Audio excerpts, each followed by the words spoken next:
नमस्कार दोस्तों, स्वागत है मेरे YouTube चैनल रावेन जीएस पॉइंट पर। दोस्तों, आज हम बात करने वाले हैं वैक्सीन पर, है ना। वैक्सीन पर इसलिए चर्चा करने वाले हैं, एक वीडियो और मैंने पुराना डाला हुआ था जो कि वैक्सीन 18 प्लस उम्र 18 से अधिक उम्र वाले व्यक्ति वैक्सीन क्यों लगवाएं, इस पर था, है ना। उस वीडियो को अगर आप देखना चाहते हैं तो आप डिस्क्रिप्शन लिस्ट में जाकर आप उस उधर वीडियो को देख सकते हैं, है ना। तो आज हम लेकिन जिस बारे में बात करना चाह रहे हैं वह है वैक्सीन पर भ्रामक स्थिति जो फैलाई जा रही है ना। चाहे हमारे समाज में हो, चाहे देश भर में जो स्थिति है, तरह तरह के वीडियो देखने को आ रहे हैं। ग्रामीण क्षेत्रों में यह भी कहा जा रहा है कि सरकार की द्वारा लोगों को मारने के लिए गलत तरह का संदेश दिया जा रहा है कि लोगों को नुकसान पहुंचाने के लिए वैक्सीन दी जा रही है। लेकिन ऐसा कुछ भी नहीं है, है ना। क्योंकि इसके कुछ साइड इफ़ेक्ट्स हैं और लोगों को सही जानकारी ना होने की वजह से वैक्सीन का नुकसान या नकारात्मक स्वभाव या प्रकृति देखने को मिला है। उस वजह से लोगों का नज़रिया जो है वैक्सीन के प्रति, कोविड-19 वैक्सीन के प्रति नकारात्मक रूप से सामने आया है। लेकिन हमें इस चीज़ को समझने की बहुत ज़रूरत है कि वैक्सीन क्यों ज़रूरी है, वैक्सीन लगाने से हमें उसका क्या फ़ायदा है और वैक्सीन हमें क्यों लगवानी चाहिए। तो आज हम इन विशेष मुद्दों पर, विशेष प्रश्नों पर हम विस्तार से जानना चाहेंगे और विशेषज्ञों की सलाह के आधार पर हम जानेंगे कि क्यों वैक्सीन ज़रूरी है। और वैक्सीन सभी जिनको भी अवसर मिलता है वैक्सीन लगवाने का तो वैक्सीन ज़रूर लगवाएं। आइए जानते हैं कुछ प्रश्नों के माध्यम से। और ये जो प्रश्न अपन ले रहे हैं या जिन पर चर्चा करने वाले हैं, ये विशेष एक्सपर्ट्स की सलाह पर लिए गए हैं, जो कि दैनिक भास्कर का मैं आभार व्यक्त करूँगा। दैनिक भास्कर का जो फ्रीक्वेंट आस्क्ड क्वेश्चन वगैरह है, ये वहीं से मैंने लिया है। तो हम इन मुद्दों पर बात करेंगे, है ना। आइए हम बात करते हैं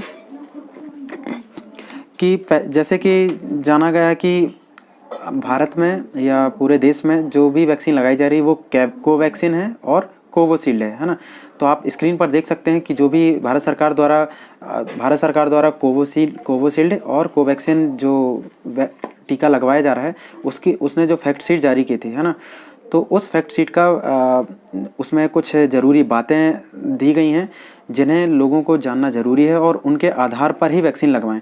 तो उसकी पीडीएफ मैंने डिस्क्रिप्शन में दे रखी है, आप वहां पे जाके पीडीएफ को पढ़ सकते हैं, जो भी कंपनी की गाइडलाइंस हैं, है ना, वैक्सीन कंपनी के। अब बात करते हैं कि लोगों के क्वेश्चन ये है कि जिनको वैक्सीन लगी है अधिकतर लोग मारे गए हैं। तो इस बात का जवाब ये है कि आप देख सकते हैं स्क्रीन में कि वैक्सीन का ट्रायल जब फेज़ 2 चल रहा था, 16 जनवरी से जो है वैक्सीन पूरे भारत में लगाई जा रही थी। भारत में दुनिया का सबसे बड़ा टीकाकरण अभियान चलाया गया था, है ना। तो उसके तहत जो ट्रायल 2 चल रहा था, फेज़ 2, 45 उम्र से अधिक वालों को, तो यहाँ पे 3 करोड़ से अधिक लोगों को जो कोविड-19 वैक्सीन का डोज है वो दिए जा चुके हैं, ना, वैक्सीन के टीके लगवाए जा चुके हैं। तो लेकिन अगर लोगों को इतनी ज़्यादा नकारात्मक जो देखने मिल रहा है ना, कि लोग मर रहे हैं, तो ऐसा तो नहीं है कि इतने 3 करोड़ लोगों को वैक्सीन लगी तो 3 करोड़ लोग मर गए या 2 करोड़ लोग मर गए, 1 करोड़ लोग मर गए। 99.9% लोग सुरक्षित हैं और 1-2 दिन का उनको साइड इफ़ेक्ट देखने मिला है।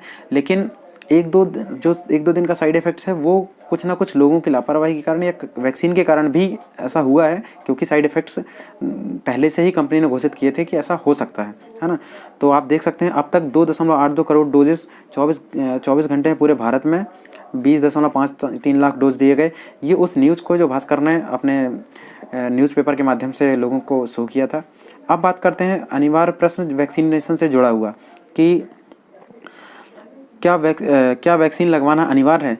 तो ऐसा बिल्कुल भी नहीं है। यह आपकी प्रायोरिटी पर निर्भर करता है कि आप वैक्सीन लगवाना चाहते हैं या नहीं लगवाना चाहते हैं, है ना। तो वैक्सीन आपके ऊपर निर्भर करती है कि आप लगवाना चाहते हैं या नहीं लगवाना चाहते। लेकिन मेरी सलाह यह है कि आप वैक्सीन ज़रूर लगवाएं और सभी विशेषज्ञों की सलाह है। पिछले वीडियो में भी डॉक्टर पुनीत आहूजा थे, जो कि महात्मा गांधी कॉलेज इंदौर में, भोपाल में, गांधी मेडिकल कॉलेज जो कि भोपाल में है, वहाँ पे वो मेडिकल लैब प्रोफेसर हैं और विशेषज्ञ भी हैं, विशेषज्ञ हैं। उन्होंने अपना अनुभव शेयर किया था, जिनको वैक्सीन लगने के बाद भी कोविड-19 वो पॉजिटिव आए हुए थे, लेकिन उन्होंने भी सलाह दी है कि फिर भी टीका लोग अवश्य लगवाएं। अब बात करते हैं अगले क्वेश्चन पर कि कोविशील्ड इफेक्टिव है पर कितनी, है ना। क्योंकि अधिकतर जो टीके हैं वो कोविशील्ड के ही लगवाए जा रहे हैं, क्योंकि कोविशील्ड का प्रोडक्शन अधिक है और अगर बात करें दुनिया में तो सीरम इंस्टीट्यूट ही सबसे ज़्यादा वैक्सीन बनाने के लिए जाना जाता है। अब बात करते हैं कोविशील्ड के इफेक्टिवनेस पर। तो जो लोगों के दावे हैं या जो संस्थाओं के दावे हैं उन पर हम चर्चा करते हैं। तो बात करें ब्रिटिश रेगुलर का दावा जो है वो 80% तक माना जाता है कि यह इफेक्टिव है। बात करें भारतीय रेगुलेटर ने जो माना है वो 70.42% मानना है कि यह वैक्सीन इफेक्टिवनेस है। वहीं बात करें जो कोविशील्ड बनाने वाली कंपनी है विदेशी फार्मूला जिसका है एस्ट्राजेनिका, है ना, उनके द्वारा कहा गया है कि यह वैक्सीन 62.0% इफेक्टिव है। अब बात करते हैं अगले प्रश्न की, दूसरा डोज क्यों ज़रूरी है। तो वैक्सीन का जो पहला टीका था उसके बाद जो दूसरा डोज लग रहा है तो उसका क्या महत्व है ना, या पहला टीका लगने के बाद दूसरा डोज लगवाना क्यों ज़रूरी है। तो आइए जानते हैं। पहला डोज वायरस को पहचानने में मदद करता है, वहीं दूसरा डोज जो है वो इम्यूनिटी को बढ़ाने में मदद करता है या वायरस के विरुद्ध इम्यूनिटी को तैयार करता है ना। दूसरे डोज के 14 दिन बाद वैक्सीन का असर होता है जो कि आप वायरस के संक्रमण को रोकता है और आपको वैक्सीन कोविड वायरस से सुरक्षा पहुंचाता है।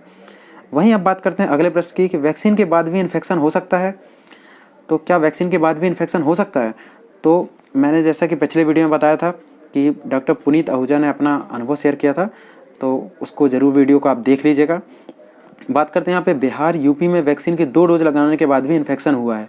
इसका मतलब है कि लोगों को इन्फेक्शन हुआ है, ये बात वास्तविक है और कंपनी ने भी इसकी जानकारी दी है ना। विशेषज्ञों को नंबर 2 की बात करें, विशेषज्ञों के अनुसार यह कोई असामान्य बात नहीं है, ऐसा हो सकता है ना। विशेषज्ञों ने अपनी सलाह दी है कि वैक्सीन के लगने के बाद भी आप कोरोना पॉजिटिव हो सकते हैं लेकिन गंभीर बीमारियां नहीं होंगी। वैक्सीन के 2 डोज के बाद इन्फेक्शन हुआ तो भी लक्षण गंभीर नहीं होते हैं। अगर आपने अगर वैक्सीन ले ली है तो आप पूर्णतः निष्फिक्र रहें, आप गंभीर बीमारी से या गंभीर दुर्घटना का शिकार नहीं होंगे, आप सुरक्षित रहेंगे क्योंकि आपका इम्यूनिटी लेवल बढ़ चुका होगा। आपको कोविड वायरस से जल्दी निजात पाएंगे, आप थोड़ा मोड़ा दवाई लेके ठीक हो सकते हैं। वहीं आप सबसे ज़रूरी बात जहाँ पे अपन को सबसे विस्तार से चर्चा करने की बात है और जो भ्रामक स्थिति फैलाई जा रही है कि वैक्सीन नहीं लगवानी है, वैक्सीन से ऐसा है वैसा है, वैक्सीन लगवाने से ये नुकसान हो रहे हैं, तो ऐसा नहीं है। हम ये ज़रूर जानते हैं आप भी कोरोना वैक्सीन लगवा सकते हैं बशर्ते, मतलब कुछ शर्तें हैं जिन्हें हमें जानना ज़रूरी है। आपका उम्र से 18 वर्ष से अधिक होना, है ना। 18 वर्ष से अधिक उम्र होने के बाद ही आपको वैक्सीन लगवानी है। अगर आपकी उम्र एज गलत लगी है या गलत चढ़ी हुई है डेट ऑफ बर्थ के अनुसार तो आप बचें, आप सुरक्षित एज में ही लगवाएं क्योंकि 18 वर्ष से कम उम्र के लोगों पर अभी ऐसा ट्रायल नहीं हुआ है या उस पर दावा नहीं किया गया है। वहीं बात करें मेडिकल जांच में फिट हों, अगला जो पॉइंट है मेडिकल जांच में फिट होना अनिवार्य है। अगर आप वैक्सीन लगवा रहे हैं तो आप उसके पहले आपको ये पता होना चाहिए कि आप पूर्णतः स्वस्थ हैं, आप पहले से कोई दवाई वगैरह तो नहीं ले रहे हैं, है ना। तो ये चीज़ ज़रूरी है और आपको कोई भी एलर्जी या कोई भी गंभीर बीमारी नहीं होनी चाहिए, ये जाँच होनी ज़रूरी है।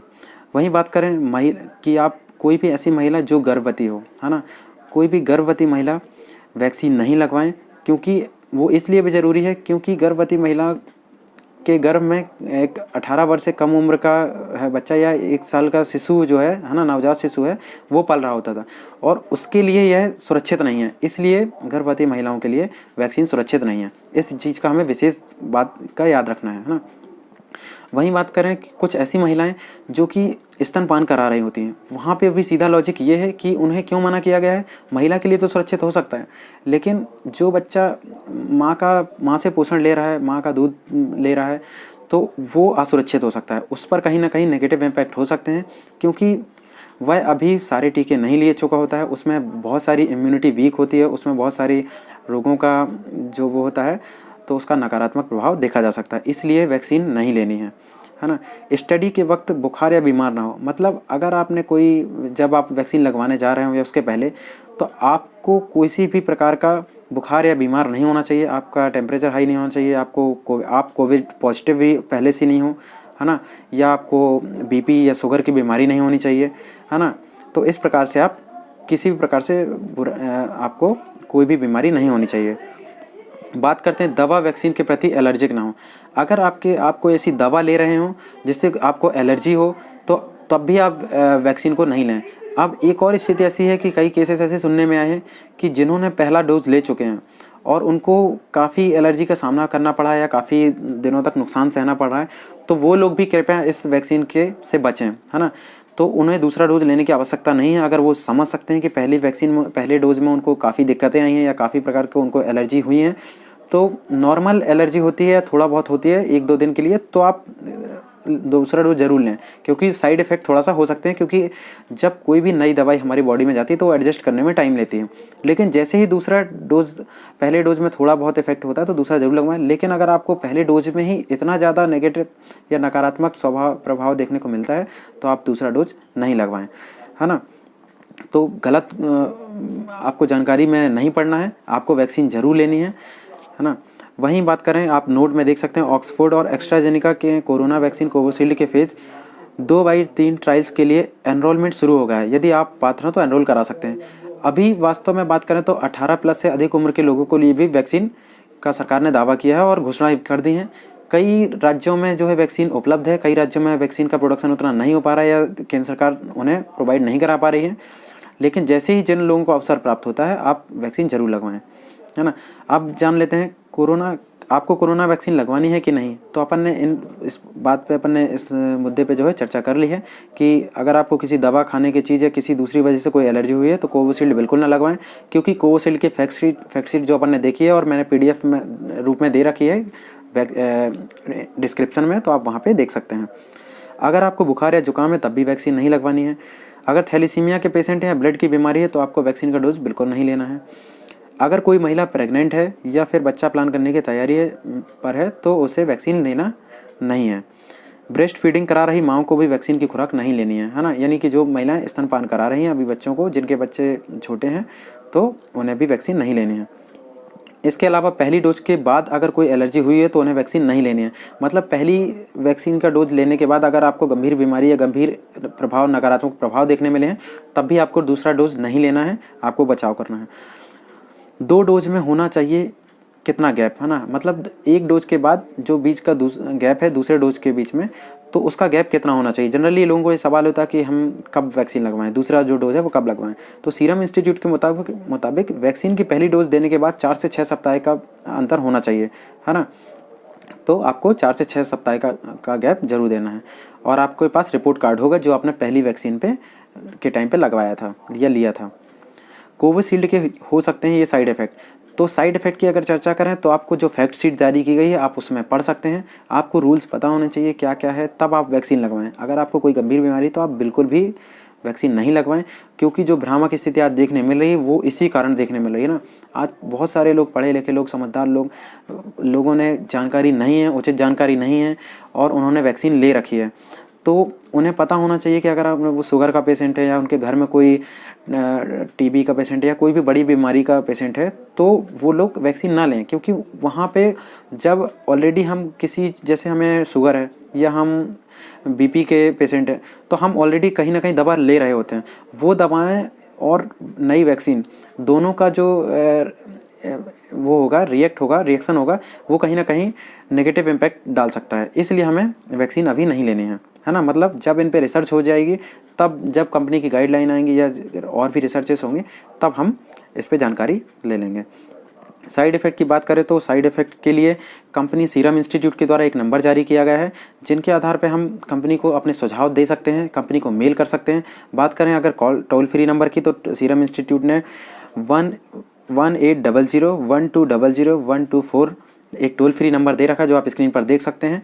तो आप इस नंबर पर भी अपने सुझाव दे सकते हैं। आपको, अगर आपने वैक्सीन ले रखी है, आपको कोई नकारात्मक प्रभाव देखने मिल रहा है तो आप वैक्सीन के प्रति आप सुझाव दे सकते हैं कंपनी को। वहीं आप ईमेल भी कर सकते हैं, pharmacovigilance@seruminstitute.com पर आप ईमेल भी कर सकते हैं, कंपनी को सुझाव दे सकते हैं क्या वैक्सीन कितनी प्रभावी है ना। तो इस रूप में आप बता सकते हैं। कंपनी के द्वारा जो भी अभी वैक्सीन अप्रूव की गई है वो कोविशील्ड और कोविशील्ड है। अभी हाल ही में स्पुतनिक 5 को भी मंजूरी मिल गई है जो कि रूस की है, जिसकी इफेक्टिवनेस की बात करें तो वो सबसे ज़्यादा है, 90% के आसपास देखी गई है ना। तो हमें इस पर ज़रूर चर्चा करनी चाहिए। और मैं सभी लोगों से रिक्वेस्ट करता हूं कि जो ये भ्रामक स्थिति फैलाई जा रही है इस पर लोगों को समझदारी का परिचय देना चाहिए। और हमें इसलिए बचना है क्योंकि मैंने देखा है लोगों को वैक्सीन लगवा के आते हैं या वैक्सीन लगवाते हैं और तुरंत वहाँ से आ जाते हैं, तो उन्हें 2-3 दिन का रेस्ट लेना भी ज़रूरी है। अगर आपने वैक्सीन ले रखी है तो आप 2-3 दिन घर पे ही रहें, धूप में नहीं जाना है, आपको कहीं ऐसा मेहनत नहीं करना है, आपको थकान नहीं लेनी है। मतलब जो वैक्सीन के बाद लगवाने के बाद की स्थिति है आपकी, वो आपको घर में रेस्ट लेना ज़रूरी है। और वहीं बात करें, जैसे ही आप वैक्सीन लगवाते हैं तब भी आपको आधा घंटे वैक्सीन सेंटर में ही आपको वेट करना है, ताकि आपको वो वैक्सीन पूरी तरह बॉडी में फैल सके और तुरंत आपकी भागदौड़ ना हो, है ना। ये गाइडलाइन जारी की गई है। तो आपको गाइडलाइन का ही पता नहीं है और आप भ्रामक स्थिति फैलाने लगे, है ना। कई जगह ग्रामीण क्षेत्रों में लोगों के वीडियो वायरल हो रहे हैं कि वैक्सीन नहीं लगवाई गई है, ये नहीं है, ये है, कई लोग मर रहे हैं, कई लोग ऐसे हो रहे हैं। लेकिन ऐसा बिल्कुल भी नहीं है, कोई भी ऐसा वो नहीं है कि सरकार का गलत वो है। अगर वैक्सीन ली गई है तो केवल इसमें सरकार का रोल नहीं है, सरकार ने वैक्सीन नहीं बनाई है, मेडिकल इंस्टीट्यूट्स ही वैक्सीन बनाते हैं, और है ना। तो पूरे विश्व में ये चीज़ें हैं। अगर बात करें एस्ट्राजेनिका की, तो जो यूरोप की है, ये विदेशी फार्मूला है। तो एक देश का नज़रिया गलत हो सकता है लेकिन दूसरे देश का नहीं हो सकता, सभी का नहीं हो सकता, है ना। तो आप इसलिए ज़रूर देख सकते हैं। तो जो मेरा कहना था कि हमें गलत अफवाह से बचना है और वैक्सीन मौका मिलते ही हमें ज़रूर लगवानी है, और आपको सभी को ये संदेश देना है। और बात करें अगर जो इस समय गंभीर स्थितियां देश में चल रही हैं कि ऑक्सीजन की कमी है, ये तो आपने एक प्रोनिंग वर्ड का नाम, प्रोनिंग शब्द सुना होगा। प्रोनिंग का अर्थ है कि अगर मान लीजिए आप कोविड पॉजिटिव आ जाते हैं, है ना, कोविड पॉजिटिव निकल आते हैं, तो आपको घर में ही बचाव करना है, क्योंकि बाहर जो अस्पतालों की स्थिति है बहुत ही गंभीर है इस समय। गंभीर स्थिति इसलिए भी है क्योंकि लोग कोरोना पॉजिटिव नहीं भी हैं, लेकिन उस चक्कर में जो पेशेंट है वो अदर पेशेंट परेशान हो रहे हैं और उन्हें सही इलाज नहीं मिल पा रहा है ना, कोरोना के नाम पर। तो हमें बचना है और घर पे इलाज करना है। घरेलू इलाज नुस्खे अपना सकते हैं, जैसे कि काढ़ा वगैरह, तो आप काढ़ा पी सकते हैं, और भी तुलसी वगैरह का या जो भी है, प्राणायाम कर सकते हैं, प्रोनिंग कर सकते हैं। प्रोनिंग का अर्थ है मतलब आप उल्टे लेटकर ऑक्सीजन लेवल बढ़ा सकते हैं ताकि आपकी इम्यूनिटी बूस्ट बनी रहे, है ना। तो इस प्रकार से आप कुछ सुरक्षित उपाय देख सकते हैं ताकि आप बचे रहें। इस वीडियो में हम इतनी चर्चा करेंगे, और आप मुझे बताते रहिए कि वीडियो में मेरे द्वारा जो जानकारी दी गई वो कैसी है। वीडियो अच्छा लगता है तो आप लाइक कीजिए, सब्सक्राइब कीजिए, बेल आइकन को प्रेस कर लीजिए ताकि आपको रेगुलर नोटिफिकेशन मिलते रहें, है ना। तो इन ज़रूरी मुद्दों पे मैं वीडियो बनाता रहूं। आपकी राय मुझे कमेंट बॉक्स में बताते रहिए। धन्यवाद।